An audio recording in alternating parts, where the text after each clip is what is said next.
nimna kan zirlai kha this operating system number 1 atanga 21st thleng kha nia ti chon voinia kan han zirlai tur chu number somni pani atanga ni thum ni ni ho hi kan zir do na ni ti chon heng kan zirlai mang hian helai mi lem hi e hi kan siam ve anga ti chon voina kan zirlai tura hian in nimina kan zirlai tangkai tur hlem sei taila cd dot directory chunga tanga chhuana ti le cd directory chunga luna ti le cd backslash directory chunga tanga direct chhuana ti hi kan mang tangkai do na ni cd dot achhuana cd aluna cd backslash direct chhuana kha ni chon voina kan han zirlai thar tur chu md directory thar siam na ti hi kan boltan na tur anianga an min kha da lu dan kan soinol to boka an lu chong hal mo me om starta kan lu tanga all programmer accessories sa lutin command proma kan lut liang ti chon tu na alu lan ang hian c drive chunga user folder chunga mit folder chunga kan meka this operating system tungkam chuan c volume chunga user directory chunga mit directory chunga kan mek tin ani ti chuan heng directory tang hian direct in chhuak du taila user le mit tang hian kan chhuak ngal du ni chuan nimena kan zirlai ang khan cd backslash kan tiang enter ti chuan c drive a che kan ta soingal mom meang voina kan zirlai thar tu number som hi le patina md ti directory thar siam na andia etiang hian kan mang halang md kan tianga space isiam tu ming directory ming folder ming tu ka entinan puya enter md puya katia enter ka pe khan directory thar puya directory ka siam tinani ti chon puya chunga khanin thil dang siam le te kan du chon puya chunga kan du photanga ya ti chon puya chunga lu tur chon nimna kan zirlai am khan alu na kha cd space puya enter ti chon puya chunga kan lu ta puya chunga siam le tur chon md kha siam na ni md space ber k bia ka te enter md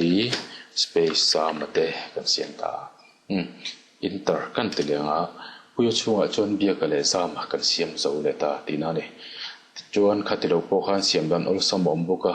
md bia ka enter md zam enter vati do lo khan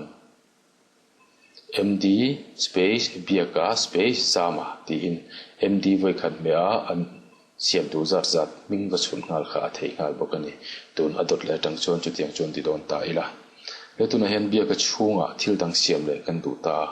bia ka chunga kan siam le don chon cd bia ka tin bia ka chunga ka lut le photanga bia ka chunga kom nuwa md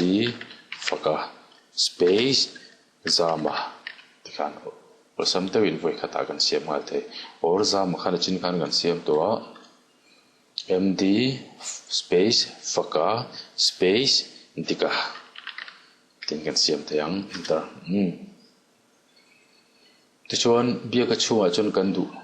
tawnga intenan du chon faka chunga siam le the dika chunga te po siam le zel thei boka are lo zo nan tuna hianin zama chunga siam le don ta ila tuna hian puya chunga khan bia ka le zama kan siama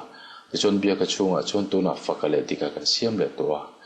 zama chunga hian siam le du ta ila zama chunga valu le ngani zama chunga lut le tu chon tuna kanom metin mun chu puya chunga bia ka chunga kanom chu vawiin bia ka chung tang hian kan chhuak le photangai chhuak do ni la cd dot achhuan khani chon chu mizo cd kan ti le anga zama kan ti le zama chunga kan valu le ta ti chon zama chunga chon enge kan siam le don ti taila a siam na chu md ta se md space kan ti le nga vanate space rawhate du bagan pasiam vele theta tikhan om zia taka chon puya chunga bia ka le zama kan siama bia ka chunga fakale tika ti chonin zama chunga vana le rova kan siam tinani ti chon hang kan thil siam ho ka ve en du ta ila atria kha tuna kan om na huna tang son chuak de ang cd backslash te hi chhuana ni ti chuan number som hi le pathum na tree mang khan kan thil siam ho kan en don ta TREE tree space kan tianga puya kan ti le thawang inter kan han ti le ta so a tree churan lang ta tura puya chunga chuan bia ka le zama oma bia ka chunga chuan in di ka le faka zama chunga ro ba le wala ti in kan siam thei ome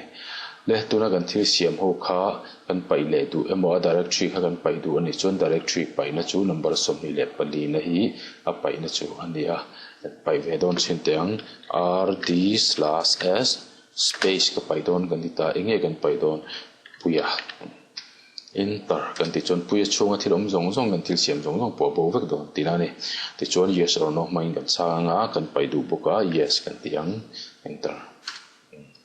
ti khan kan zirlai chu kha zong khan me khan kan zirlai kan soi tak mang khan tuna helai mi ang hi in siam ve don tiang computer kan siama computer chunga hardware le software chu tiang zel chun hardware chunga input le output siamin a chunga pani zel in da ve don chen tiang alema mi ang hian siam deuh ngal momop tiang md a siam na computer enter kan ti ta a computer chunga lu tang cd computer kan ti le ta ti chuan in computer chunga chuan hardware le software kan siam le dona md hardware space software software kan siam zo le ta ti chuan hardware chunga thil dan kan siam le du wangin cd hardware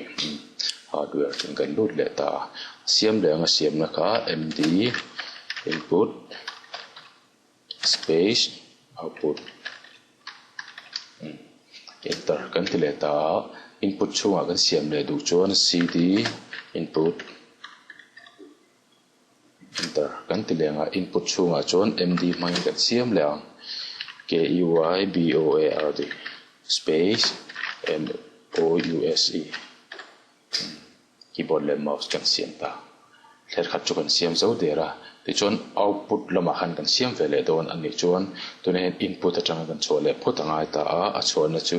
cd dot dot tin kan chhokang ti chuan hardware chunga kan om ve le khan cd hardware chunga output om ti kan chianga output tin kan lut le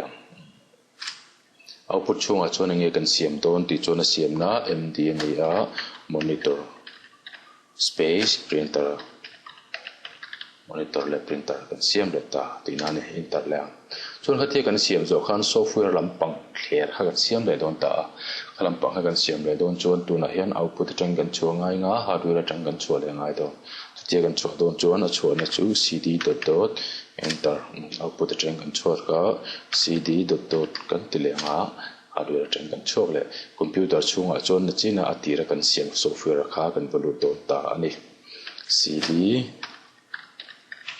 software chunga kan lut le ta chuan chu software chunga chuan thil kan siam le dona a siam na chu md enge kan siam tu hming ti chuan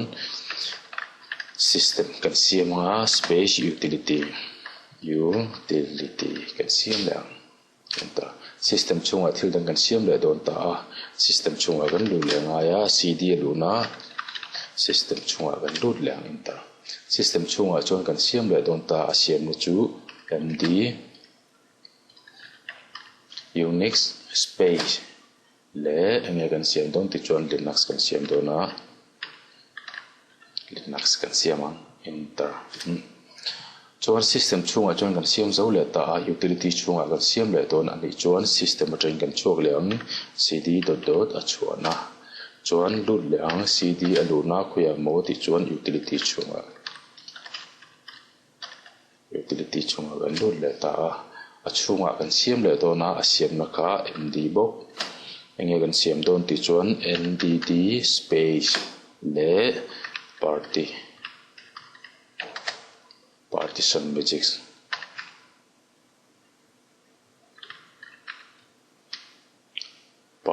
magics ti kan chule ta enter ti chuan kan thil chu alema mi hi kan siam zo te der me khalai tang khan direct in chuak le don tiang cd backslash kan siam zo to chuan kan han chuak le ta computer chunga kan thil siam a tree ho kha tuna hian kan en le don ta ni chumi tree en na tur chu number som ni le pathum na mangin kan en le dona tirh enge kan en don ti chuan computer ti kan en don ta enter tura kan muang hian computer chunga chuan hardware le software oma chu tiang bok chuan hardware chunga input le output input chunga chumi le khami khana roya pani zel kan data ni tuna le mang hian kan siam zo tina ni a ti chuan he kan thil siam hi kan du lo ni pon na china kan soita kan khana pai le theya apai na chu rd/s space enge kan pai tu computer enter. Are you sure at here? Are you sure at it? John? Yes or no? Mangin du danin. Ichang lang. Yes. Kan siam zo chun ta zirlai ka lo ti ve chin ro le.